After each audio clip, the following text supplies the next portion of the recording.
इस वीडियो में हम इलेक्ट्रोस्टैटिक फोर्स का एक बहुत ही स्पेशल और इम्पोर्टेंट केस डिस्कस करेंगे। सबसे पहले क्वेश्चन को रीड करते हैं।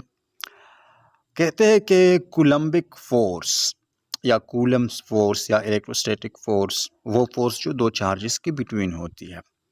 Between two charges is 78 Newton. दो चार्जेस के बिटवीन जो कूलम्बिक फोर्स है, अब ये अट्रैक्शन है या रिपल्जन है, उससे हमारा लेना देना नहीं है। ठीक है, तो फोर्स कितना है? 78 न्यूटन है।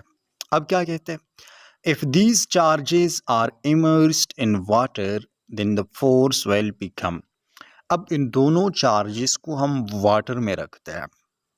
इसका क्या मतलब? इसका मतलब है कि जो मीडियम है बिटवीन द चार्जेस वो वाटर है। अब मीडियम को हमने वाटर कर लिया, तो इस फोर्स पर क्या इफेक्ट होगा? क्या ये वही 78 न्यूटन रहेगा, या ये हाफ हो जाएगा 39 न्यूटन, या इसकी वैल्यू 1 हो जाएगी या 0 हो जाएगी? ये चार ऑप्शंस हैं। तो इस तरह के क्वेश्चंस को कैसे टैकल करते हैं? एमडीकेट फिजिक्स में तो इम्पोर्टेंट है लेकिन यूजुअली नहीं पूछे जाते।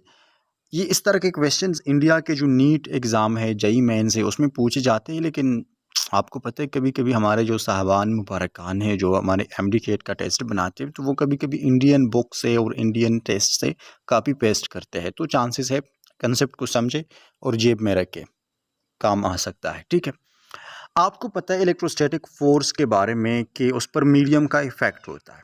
तो अगर हम मीडियम को चेंज करते हैं तो इलेक्ट्रोस्टैटिक फोर्स कितना चेंज होता है, पता है ना आपको या नहीं पता?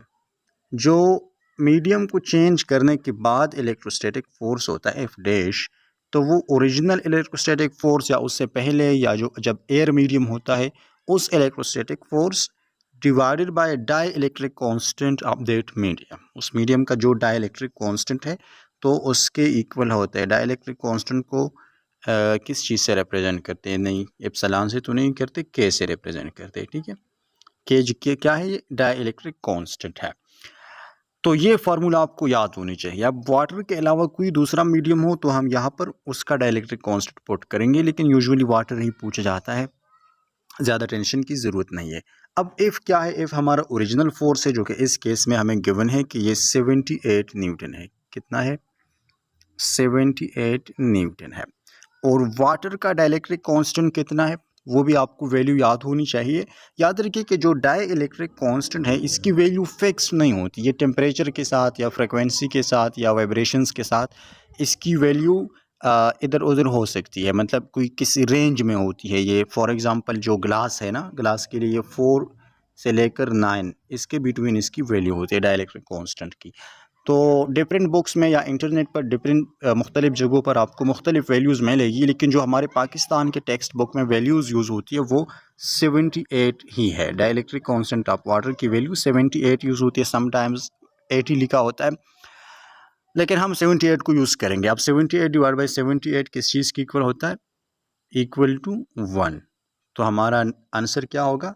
मीडियम के बाद यानी वाटर को ऐड करने के बाद या वाटर में इस सिस्टम को ऐड करने के बाद जो इलेक्ट्रोस्टैटिक फोर्स होगा उसकी वैल्यू 1 हो जाएगी। तो ये 1 न्यूटन हो जाएगा। कंसेप्ट यही है कि मीडियम को ऐड करने के बाद जो एफ डैश होता है वो original F divide by dielectric constant of that medium इसके इक्वल होता है। आई होप आप लोगों को समझ आई होगी। याद रखिए कभी कभी इंडियन बुक से हमारे लोग कॉपी पेस्ट कर लेते हैं।